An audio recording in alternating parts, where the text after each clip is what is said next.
So nakita nila na yung mga gumagawa ng regular exercises, mas humahaba yung telomere nila. Para doon sa mga hindi masyadong familiar, ang telomere nasa dulong bahagi ng mga chromosome natin yan. Kung titingnan mo, yung sintas, di ba yung sintas ng sapatos, may dulo na parang may plastic. Yun yung parang telomere. So, based on study, pag umiikli yung telomere, meron din siyang ano doon sa buhay natin, yung pag-ikli ng lifespan. At pag humahaba siya, mas mahaba din yung possible lifespan natin. So that's the possibility. Pwede. So yun yung nakikita nila. At exercise can really help doon sa system reboot natin. Parang pag wala ka ng ano, parang hindi mo na alam anong gagawin mo, ang dami mong sakit. Tapos nakita mo yung lifestyle mo na wala ka talagang movement. So baka yun ang missing sa buhay mo. Pero hindi naman ibig sabihin na yung hiit lang, Doc. Hindi lang. Oh. Kasi parang yun yung yun ang isinagawa sa pag-aaral. Oh, tsaka yun yung isa sa pinakasimpleng gawin. Yes. Actually, we can do a lot of aerobic exercises, Yes. yung mga resistance training na tinatawag. Mamaya isa-isahin natin yung depende sa edad kasi yan, partner eh. May mga exercise na Sa hindi yoga pwedeng nga may gawin. ganyan din, Doc, Yes, yung tinatawag na Ashtanga. Grabe rin yun, ha? Mabilisan din yun. Tapos mamaya kailangan mong yin yoga, no? Para mas relax. So hindi ibig sabihin na ang exercise ay ginagawa nyo agad-agad haba ang buhay natin. Tama. But Dapat consistent. Sabi nga sa isang pag-aaral, you need to do it as early as possible. Yes.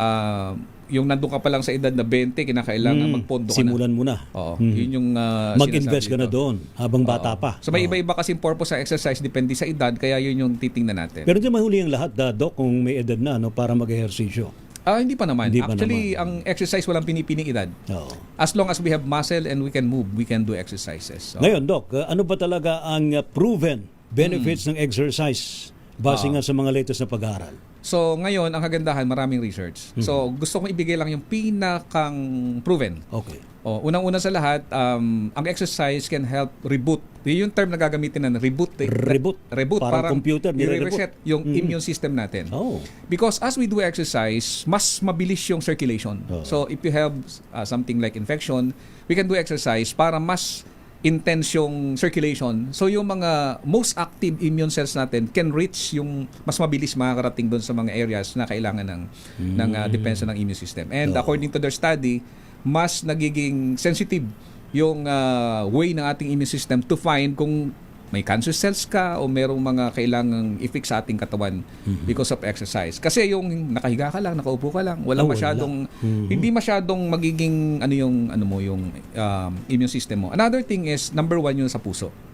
Alam naman natin that the heart is a muscle. And if we do exercise, automatic yan, magko-compensate yung puso mo eh. Kasi you need a lot Nag-exercise din yung puso natin. Yeah, kasi you need a lot of oxygen, partner, and you need a lot of blood.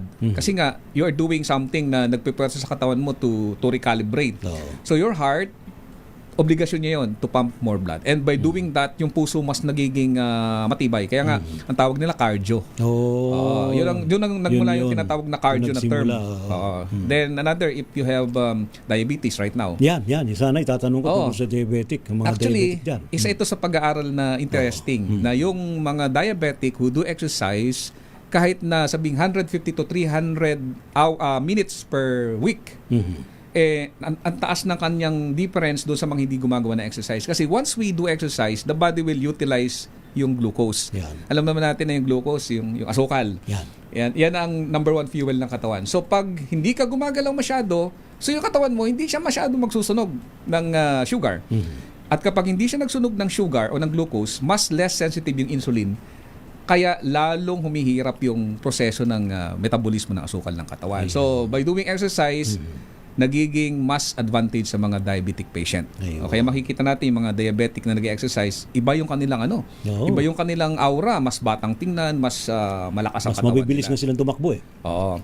And another point is, exercise can really build your muscle. Kasi pag ang muscle daw natin ay lumiliit as we age, determining factor yan na mas madali tayong tamaan ng malalang sakit that can, madali tayong mamatay ng maaga. Because ang muscle natin, una, hindi lang siya ginagamit ng katawan to move. Nagiging parang part din siya ng organ, ng hormonal system natin that releases, hormones that are basically needed by the body. Oo. So storage din yung muscle natin, and according to study, o shortcutting ko na lang, kapag ikaw ay tumatanda na intact yung muscle mo, wala kang pagliit ng kalamnan, mas matibay ang katawan mo sa mga circumstances like alam mo yung mga matatanda minsan na outbalance, diba? At pinagmumulan niya ng panghihina ng katawan pag Oo. na-outbalance sila. Totoo yan, Doc. Kaya nga sinasabi ko kanina as we age dapat from early years dapat nagpupunto na tayo sa muscles natin. Yun yung ano nun. Then also hindi lang muscle pati bone. Yan. Sabi nga Yung nila mga actually buto-buto, ha? buto-buto. Yung paglalakad nga daw isa sa pinakang applicable exercises sa lahat ng edad. Kasi habang lumalakad tayo, ang importanteng muscle na nagagalaw sa katawan yung calf muscle natin. Oo. Lagi yung binabanggit ito.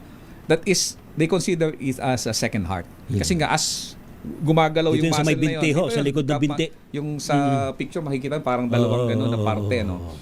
Yan ang madalas sumasakit pag matagal tayong tumayo, matagal Totoo tayong yan. naglakad. So, pag gumagalaw yun, nai-squeeze niya yung blood vessel that helps the heart to recirculate blood. Paakyat, papunta oo. rito sa puso. Kaya nga yung theory and study nila about habang tumatatag daw yung kalamnan natin sa mula dito sa hips pababa, mas nagiging matibay tayo sa mga malalang sakit. Oo. At mas nagiging matatag yung kalusugan natin laban do sa mostly commonly mga sakit because of aging. Pero Yun ang Doc, ganda, may tanong dito, hindi naman katiis yung mga senior natin, ha? Ano daw ba talaga ehersisyo para sa mga senior citizen? Ayan. Ayan. Una-una, Oh. ang exercise sa mga senior citizen, 60 to pataas Yes. kinakailangan i-maintain na natin. Ang purpose mo hindi yung pagpapalakas lang basta. Hindi pagpapaganda ng katawan. Hindi yun ang No. purpose. Ang Oh. purpose na natin is ma-prevent yung yung outbalance, Yes. ma-preserve yung muscle, Yan. ma-maintain yung stability, Maging alert and pa. movement, Oh, maging diba? alert. Oo. Based on studies, alertness ray, actually, ang pinakamatinding pwede mong gawin to make your brain and neurologic function, cognitive function na healthy, kahit matanda na tayo, exercise. Yeah. Doon sila humaba ng study because as we exercise, the muscle release something, okay? Sa ating system, yung isang uri ng hormone na nagpa-flush out ng mga chemicals in our brain that leads to degenerative problem, Yes. especially yung Sa ating brain yan. Alzheimer's, Parkinson's, dementia. Yung pagiging malilimutin. Ha? Oo. So ang mga exercise na pwede sa mga elderly, Yan na. yung pwede sila actually pwedeng gawin yung HIIT. Pwede lang Kaya gawin yun. bang gawin yun? Yeah, pero pwede. Pero siguro dapat under tight monitoring Hindi, naman. ang HIIT kasi pwede mong gawin kahit yung na stationary bike lang. Sa bagay. Ang kailangan yung gawin po, yung hindi delikado. Huwag kayong tatakbo, huwag kayong magja-jogging kasi delikado. Baka matumba kayo. So stationary Okay, bike magbabike tulad ko. o kaya naman push up, Push up. Maganda. push up, sit up, pero sa sit up ninyo, kailangan ma-reach nyo na papawisan kayo at saka tataas na ang konti yung tibok ng puso natin. So, yun yung mga exercises, yung mga hindi masyadong delikado at hindi masyadong, general term, risky at your age. Saka hindi pwede yung mga exercise na tumatalon, lalo na kung medyo maedad na kasi baka yung buto ang compromise. Yung mga tuhod ninyo, ha? Mga tuhod. Mga kasukasuhan. Pero alam mo ba, sa isang pag-aaral, nakita nila na reverse ang nangyayari. Once na may problema tayo sa tuhod, osteoporosis, osteoarthritis, pag tayo pala naggagalaw, mga resistance training, ang nangyayari, mas tumitibay yung buto. At saka mas nagbi-build yung ating tuhod. Depende siguro sa intensity, Doc. Yun ang point. Depende. Kaya kinakailangan kung kayo ay medyo sa tingin nyo alanganin, consult somebody. Magagaling naman yung mga instructor diyan, mga eksperto tungkol diyan. So yan saka kapag nag-exercise, huwag niyo kalilimutan uminom ng tubig. Yung dapat na may maintain electrolytes, ha? Actually, totoo 'yan. Kaya nga yung tinatawag na exercise and nutrition, yan ay closely linked to each other. For example, kayo mag-exercise, don't forget kumain kayo ng mga pagkain mayaman sa carbohydrates, protein. Kasi pag nag-exercise ka, may mga micro-tearing doon sa muscle mo. So you need to heal it using protein. Kain kayo ng protina, kain kayo ng fats. And don't forget water, don't forget electrolytes. Ayan. Kasi yun yung mga delikado. Baka bigla kayong mahilo tulad ko. Mga antioxidant. Mga antioxidant, kinakailangan yan. Kaya nga, may nagtatanong sa akin, ako po ay 80 anyos na at ang exercise ko, akyat baba ng hagdan. Maganda po ba isabay yung Santon Plus Gold? Ay, o yung coffee? Sabi niya, oo. yes, because Oo. kailangan nyo po yan dahil while doing exercise, your body needs material to build something in your body. So you need supplement. At ang supplement designed to be absorbed fast. Yes. Compare mo sa ilang mga common food na medyo nahihirapan silang i-digest. Alright. The Secret of Health. Hoy, mamaya mga kaibigan, na abay sasagutin po ni Doc Alja ano bang advantage ng nutritional intake at exercise kung pagsasabayin yun. Actually, meron na siyang initial na katugunan tungkol dyan. Dito pa rin po sa ating programang The Secret of Health. The Secret of Health. Number 1. Na naman! Ako po si Mark, taxi driver. Kailangan laging alekto at bawal magkasal. Santon Plus Coffee Mix ang kasama ko sa biyahe araw-araw. Masarap at may nutrients pa dahil sa mangosteen, moringa at soya. Feeling healthy ako. Santon Plus Coffee Mix, mabibili sa mga butika.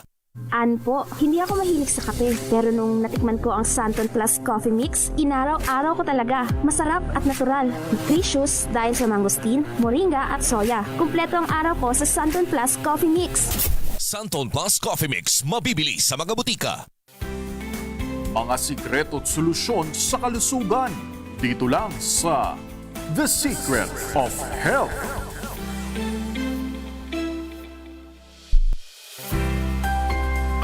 Muli, magandang gabi po, Luzon, Visayas, Mindanao. Anyo pre pong lingkod mga kaibigan, si Ray Siban. Muli, magandang gabi sa iyo, Doc Algie. Magandang gabi po at syempre itong programa po natin handog po sa atin ng Santon Plus Gold at ng kumpanyang Yes to Health. Kaagaway po natin, katuwang natin para makaiwas po sa pagkakasakit. And of course, mga kaibigan, ng Santon Plus Gold po isang herbal supplement. Meron po yung pinagsamang mangosteen.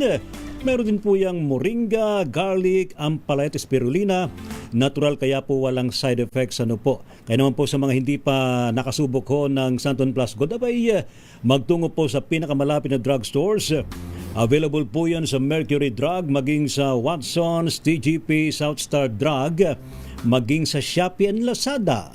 And of course, sa Yes to Health office sa Quezon City, maaari po kayong tumawag sa Yes to Health hotline 0969-627-1262, 0969-127 0969-627-1262. The Secret of Health. Ayan, Doc, yung iniwan kong tanong kanina, yung advantages ng nutritional intake at exercise kung pagsasabayin. Ayan, yan talaga naman ang kailangan natin gawin kasi once na mag-exercise tayo without sufficient nutritional support, Yes. ang mangyayari injury. Ay, Diba? oo. Injury ang mangyayari sa Parang atin. baliwala na exercise mo. Yeah, kasi ang katawan natin, syempre pag gumawa ka ng exercise, yung nga sinasabi ko kanina, kailangan mo rin ng mga healing materials galing sa food na kinakain natin. So, for example, bago ka mag-exercise, you need to take water, you need to take some food na mayroong mataas na electrolytes like potassium. Kaya minsan yung mga professional athletes, kumakain din sila ng saging.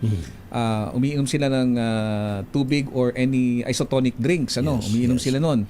And after training, after exercise, kahit mga 20 to 30 minutes exercise lang yan, you need to eat food that are rich in protein. And omega-3 fatty acid, yung isa sa Mahalaga ba yung pinaka-best siya. omega-3? Kasi omega-3 fatty acid after exercise, kailangan yan ng mga nerve and muscle natin at yung mga kasukasuan natin. Okay. Para Collagen, Doc.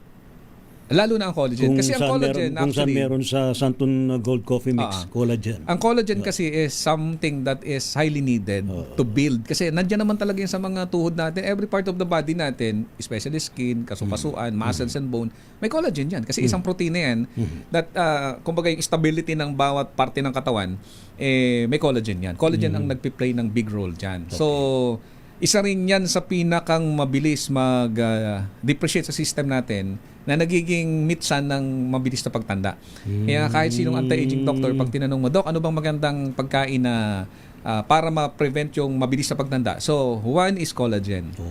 Yun yung isa sa pinaka-highly recommended. Kaya di ba sinasabi, kumain kayo ng mga beans? Yan. Kasi yan ang mga source ng protein.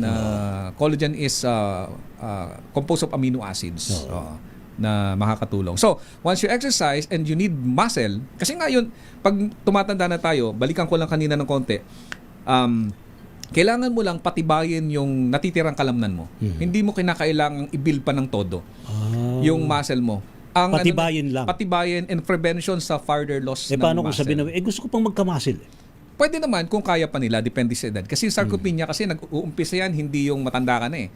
Nag-uumpisa yan dahan-dahan yung pagkawala ng muscle. So, ang kailangan mo, ma-maintain yun. Ang dami exercise na pwedeng gawin. Stretching, exercises. Strength exercise, di ba, Doc? Yeah, strength exercises. Then yung konting weight lifting. Yeah. Mahalaga yun na, halimbawa, 2 litrong tubig, pwede mong buhatin. Yung do apo nila, Doc, Oo. ginagawang parang exercise.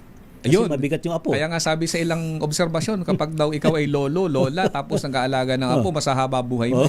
Buhay kasi lagi na Kasi masaya, may tapos weight may weights pa siya, May no? binubuhat pa. Saka alam mo, isa rin yan sa nakikita nila na yung mga elderlies daw na pinababayaan lang na gawin yung gusto nila. Kasi minsan, sa pagmamahal natin sa magulang, uy nanay, huwag ka na magugas ng pinggan. Oo Ako nga. na. Oo. Ako na maglalaban ng damit mo. Mali yun. Pabayaan natin sila kasi ang movement means life. Yes. So, pag hindi na sila masyadong gumalaw, yan na yung chances ng dementia, cognitive decline. Kasi, yun nga, movement is life. Correct. Actually. Ayan. Isa pang tanong dito, Doc Aldi, from 0916-69502. Kailangan po ba may laman ng tiyan bago minom ng Santon Plus Gold? Makatulong po kaya ito sa kanyang goiter? Doc. Hindi kailangan may laman ng tiyan kasi actually supplement naman you can take it empty stomach kasi hindi siya nakaka-harm Walang sa tiyan problema. natin. Wala. Sa goiter makakatulong yes because it's general nutrition. Yung mga nutrients na makukuha mo doon can really help balance hormone. Isa na dyan yung problema sa thyroid. From 0995-821-84, sabi ho niya, paano po kung wala namang sakit at gusto lang maging healthy at makakadagdag sa energy, pwede pa rin po bang uminom ng Santon Plus Gold? Pwede po ba itong pampalit sa ibang vitamins? Actually, Yung pampalit yata, hindi pwede. hindi siya hindi pampalit kasi vitamins din yun eh. They have the same sayang purpose. lang. Ganito rin eh. Oo. Ang supplement ginawa siya hindi para sa may sakit. Correct. Ginawa ang supplement for you not to get sick. Kaya nga to supplement. Preventive yan eh. Kumbaga yung nutrition gap kasi siya ang pinagmumulan ng mga sakit dahil according to study, yung weakness ng cells natin ang siyang mitsa kung bakit tayo nagkakaroon ng sakit. Yes. So, ang supplement ginawa to prevent it. So, kung wala kang sakit at uminom ka ng supplement, yun ang the right thing to do. Yes. And if you have sickness o sick ka, may sakit ka, may hypertension, diabetes, uminom ka ng supplement, mas lalong dapat ganon. Kasi nga, karamihan ng mga sakit, kailangan ng mas sapat na sustansya for the body to restore or gumaling. So, kapalit ng iba mong vitamins, may iba-iba kasing, may iba-ibang purpose yan.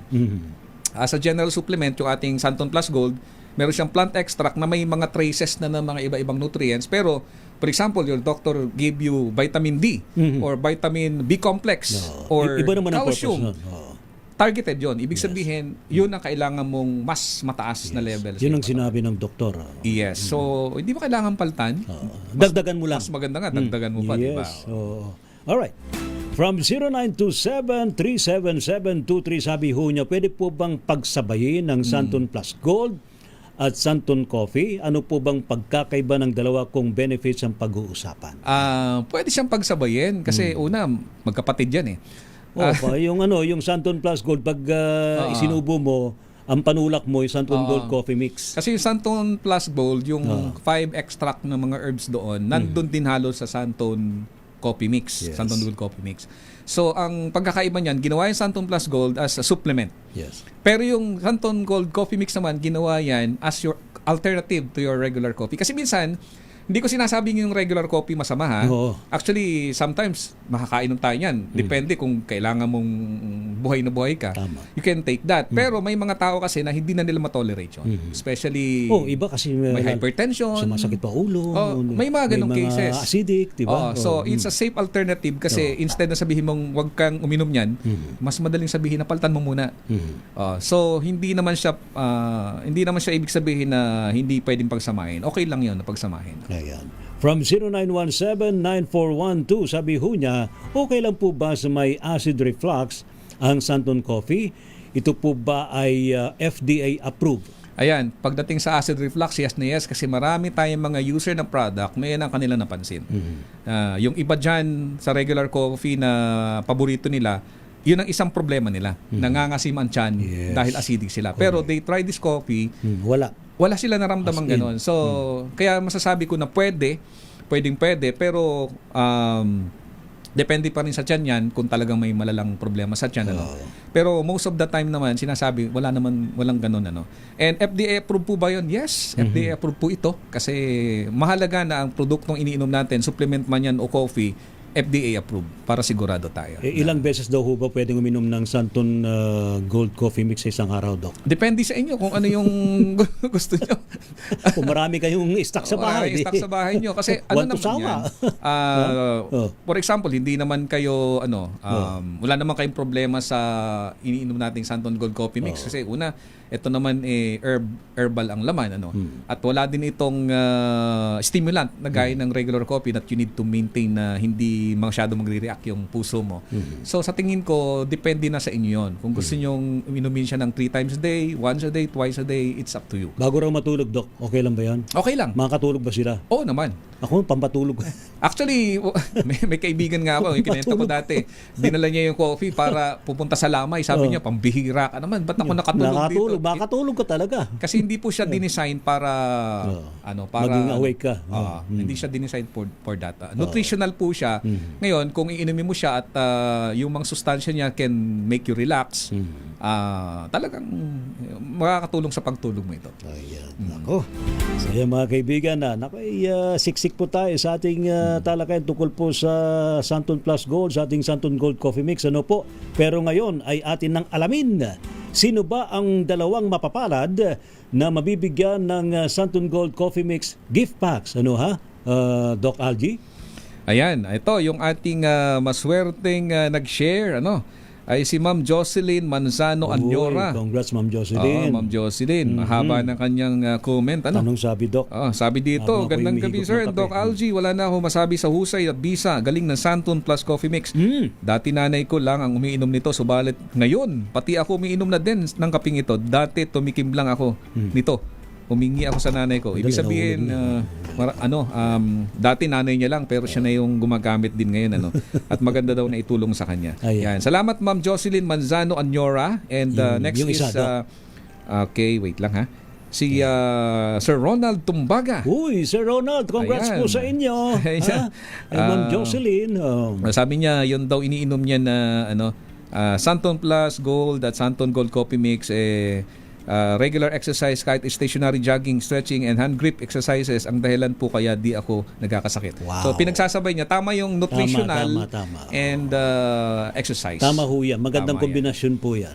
Pero may tanong dito, Doc. Ito bang Santon Gold Coffee Mix okay na sa Mercury, no? Meron na sa Mercury. Actually, yung una, wala pa yan. Yung isang variety natin. Pero meron tayo ngayon sa Mercury Drug. Kaya ipagtanong nyo lang po sa Mercury Drug yung ating Santon Gold Coffee Mix. Meron ho ba ngayong napakasarap na Santon Gold Coffee Mix dyan? Mga tanong, The Secret of Health. Sa mga nanalo ho, sa mga mabibigyan po ng Santon Gold Coffee Mix gift packs, sina Ma'am Jocelyn and si Sir Ronald, no? Yan, abay-abangan po ninyo ang message mismo mula sa ating executive producer, si Binibining Pichi Gonzales.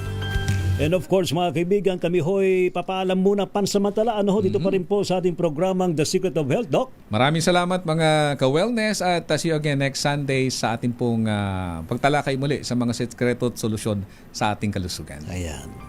Hindi po mga lingkod, mga kaibigan, sina Ray Sibayan and Doc Algie. Para pa rin po sa ating programang The Secret of Health. The Secret of Health.